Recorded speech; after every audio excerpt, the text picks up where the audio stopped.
Sementara itu, pemirsa, kegiatan Safari Ramadan yang merupakan kegiatan rutin setiap bulan suci Ramadan kembali digelar oleh Pemkab Banyuasin. Kegiatan ini juga memperingati Nuzulul Quran di Desa Sungai Pinang, Rambutan, Kabupaten Banyuasin.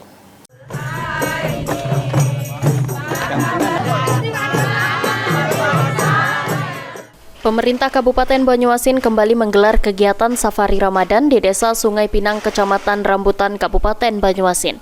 Ratusan masyarakat yang menghadiri kegiatan Safari Ramadan ini sangat antusias mendengarkan ceramah yang juga memperingati Nuzulul Quran.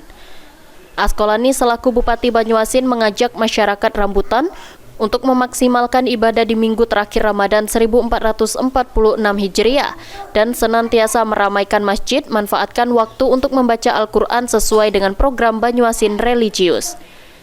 Dalam kesempatan ini, Askolani juga menyerahkan dana bantuan untuk masjid sebesar 10 juta dan 50 paket sembako dari Basnas Banyuasin. Ridho Ilahi, PEL TV.